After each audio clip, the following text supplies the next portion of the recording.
నమస్తే అండి, welcome back to our channel. ఈరోజు వీడియోలో 2024 పోలిపాడ్యమి డిసెంబర్ 2వ తేదీన అయితే ఈరోజు మనం చాలామందికి చాలా సందేహాలు ఉంటాయండి. పోలిపాడ్యమి రోజు సంపూర్ణ పూజా విధానం కొత్తగా చేసుకునే వాళ్ళకి తెలియదు కదా, ఎన్ని ఒత్తులు వదలాలి, అదేవిధంగా అరటి డొప్పలు లేకపోతే మనం దీపాలను నీటిలో ఎలా వదులుకోవచ్చు, కొబ్బరి చిప్పలు ఉంటే కొబ్బరి చిప్పల్లో వదులుకోవచ్చు, అవి కూడా లేకపోతే ఎలా వదులుకోవాలి, ఈరోజు నైవేద్యం ఏమి పెట్టాలి, పూజ ఏ సమయంలో చేసుకోవాలి, తులసి చెట్టు ఆనవాయితీ లేని వాళ్ళు పూజ ఎక్కడ చేసుకోవాలి, అన్నీ కూడా వివరంగా అయితే చెప్తాను. వీడియో అయితే స్కిప్ చేయకుండా ఎండింగ్ వరకు చూడండి. మరిన్ని డివోషనల్ వీడియోల కోసం మన ఛానల్ని సబ్స్క్రైబ్ చేసుకోవడం అయితే అస్సలు మర్చిపోవద్దు. ఇక లేట్ చేయకుండా వీడియోలోకి అయితే వెళ్ళిపోదాము. ముందుగా అయితే పోలిపాడ్యమి మనకి డిసెంబర్ 2వ తేదీన ఈరోజు ఉదయాన్నే తెల్లవారుజామునే మనం పూజ చేసుకోవాలి. కృతిక నక్షత్రాలు ఉన్నప్పుడు మనం కార్తీక మాసంలో ఎలా చేసుకున్నామో అదే విధంగా చేసుకోవాలి. ముందు రోజే మనం ఈ విధంగా తులసి చెట్టు ఉన్నవాళ్ళు తులసి చెట్టు దగ్గర లేదా ఈశాన్యంలో మనకి కంపల్సరిగా నీళ్లు ఉంటాయి కదండి, ట్యాప్ అది ఉంటుంది కదా, అక్కడైనా చేసుకోవచ్చు. లేదు అంటే ఈశాన్య మూలలో చేసుకోవచ్చు, లేదు అంటే దేవుడి మందిరంలో కూడా చేసుకోవచ్చు.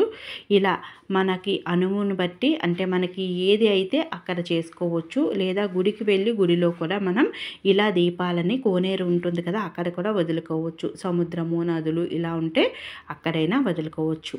ముందు రోజే మనం ఇంట్లో వదులుకున్న వాళ్ళైతే ముందు రోజే అంచక్క నీట్గా తులసి కోట దగ్గర కానీ లేదా బయట ఆరు బయట కానీ ట్యాప్ దగ్గర కానీ ఈశాన్యంలో కానీ నీట్గా క్లీన్ చేసుకొని చక్కగా పసుపుతో అలికి లేదా జాజుతో కానీ అలికి చక్కగా ముగ్గులు వేసుకోండి. ముగ్గులు వేసుకొని ఉంచుకున్నట్టయితే మనకి పూజ తెల్లవారుజామునే చేస్తాం కనుక సింపుల్గా ఉంటుంది. ఇక్కడైతే చూస్తున్నారు కదండి, 2 తమలపాకుల్లో ఒక తమలపాకులో విఘ్నేశ్వరుణ్ణి, ఒక తమలపాకుల్లో నేను కార్తీక దామోదర్ని పెట్టుకున్నాను. ముందుగా విఘ్నేశ్వరునికి ఎక్కడ మనం ఇంట్లో పూజ చేసుకుంటామండి, తప్పకుండా పోలిపాడ్యం రోజు ఇంట్లో పూజ చేసుకుంటూ వెళ్తారన్నమాట. నిత్య దీపం మాత్రం వెలిగించాలి. అందుకే రాత్రి అన్నీ కూడా సిద్ధం చేసుకుంటే సింపుల్గా దీపారాధన చేసి వెళ్ళొచ్చు. దీపారాధన చేస్తాం కదా, అయినా సరే తప్పకుండా విఘ్నేశ్వరుని అయితే చక్కగా ఒక 2 తమలపాకులు తీసుకొని వెళ్ళి ఒక తమలపాకులో విఘ్నేశ్వరుని కార్తీక దామోదరుని పెట్టి పూజ అయితే చేసుకోవాలండి. స్వామివారికి ఒకవేళ మంత్రాలు ఇవన్నీ రాకపోయినా పసుపు కుంకం అక్షంతాలు పుష్పం గంధం అదేవిధంగా మనం యజ్ఞోపవితము అన్నీ కూడా వస్త్రము అన్నీ కూడా సమర్పిస్తూ నైవేద్యం ధూపదీప నైవేద్యాలు అన్నీ సమర్పిస్తూ పూజనైతే చక్కగా చేసుకోవచ్చు. విఘ్నేశ్వరుని తలుచుకొని ఓం గం గం గణపతే నమః అనే విఘ్నేశ్వరుని తలుచుకొని నమస్కరించుకొని ఎటువంటి ఆటంకాలు లేకుండా చూడమని నమస్కరించుకోవాలి. తర్వాత మనం కార్తీక దామోదరుని కూడా పూజ చేసుకోవాలి. కార్తీక దామోదరుని చిన్న మట్టి ముద్ద రూపంలో పెట్టుకుంటామండి. అయితే మట్టి ముద్ద రూపంలో చిన్న తమలపాకులో పెట్టుకొని అక్కడే మనం చక్కగా ఇదే విధంగా మనకి పీటలు అయ్యి ఉండవు కదండి నది దగ్గర, అది అయితే అక్కడ ఎక్కడైనా చిన్న తమలపాకులో పెట్టుకొని చక్కగా పూజ చేసుకోవచ్చు. ఒక ప్లేట్లో అయినా పెట్టుకోవచ్చు, మనకి ఇప్పుడు విస్తరాకులు దొరుకుతున్నాయి కదా, వాటిలో అయినా పెట్టుకొని చక్కగా పూజ చేసుకోవచ్చు.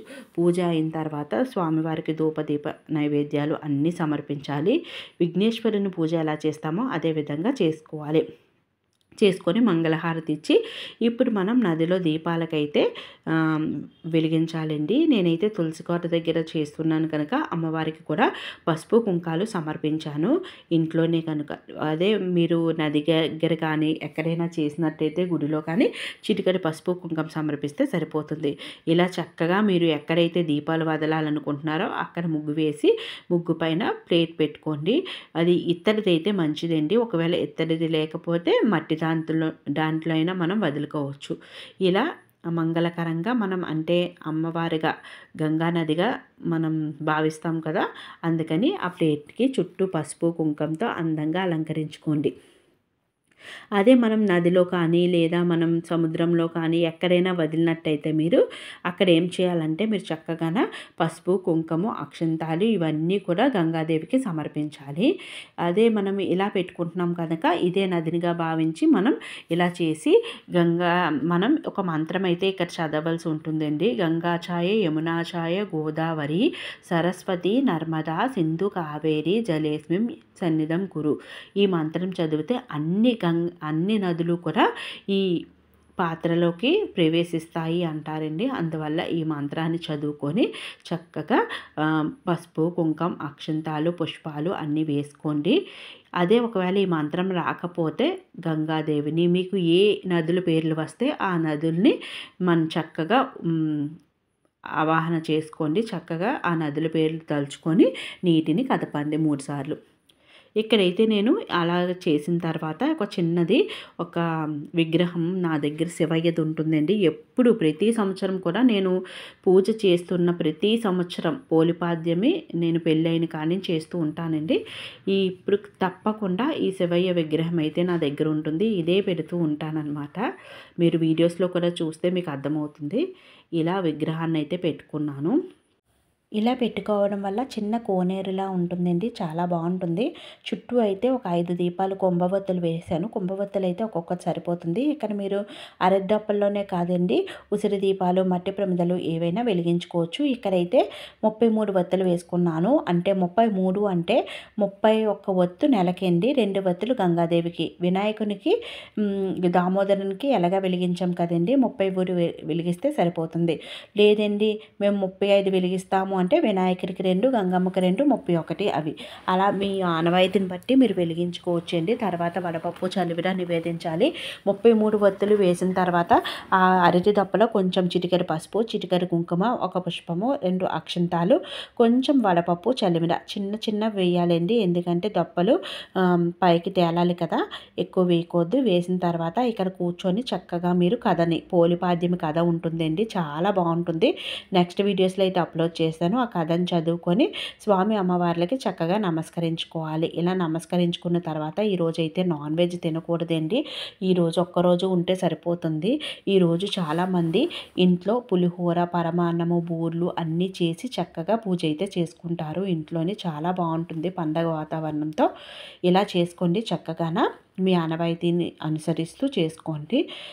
ఈ వీడియో చూశారు కదండి. ఈ వీడియో నచ్చినట్టయితే తప్పకుండా సబ్స్క్రైబ్ చేసుకోండి.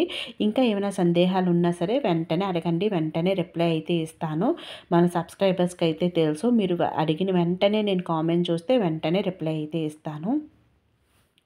ఇక పూజ అనంతరము ఇక్కడ మనం కృతిక నక్షత్రాలు ఉన్నప్పుడే తెల్లవారుజామునే చేసుకుంటే చాలా మంచిదండి. అప్పుడే చేసుకోవాలి పూజ అనంతరం దీపం కొండెక్కిన తర్వాత ఇవన్నీ నిర్మాల్యాలన్నీ తీసి నీటిలో కలిపేసుకోవాలండి. అదే మీరు నదిలో కానీ ఎక్కడైనా చేసినట్టయితే అక్కడ వినాయకుడిని, దామోదరుని నిమజ్జనం చేసేసి ఇవన్నీ కూడా చక్కగా ఎక్కడైనా పెట్టేయండి. నైవేద్యం మీరు స్వీకరించవచ్చు, ఎవరికైనా ప్రసాదంగా పెట్టవచ్చు, లేదా గోమాతకు పెడితే ఇంకా మంచిదండి. అలా పెట్టి చక్కగా ఇంటికి రావచ్చు. ఇంట్లో అయితే ఎవరికైనా పెట్టవచ్చు, లేదా గోమాతకు తినిపించవచ్చు. ఈ విధంగా మనం పూజనైతే చేసుకుంటే ఆ స్వామి అమ్మవార్ల ఆశీస్సులు తప్పకుండా మన పైన ఉంటుందండి. చూశారు కదండి. ఏమైనా డౌట్స్ ఉంటే కామెంట్ సెక్షన్లో అడగండి, వెంటనే రిప్లై అయితే ఇస్తాను.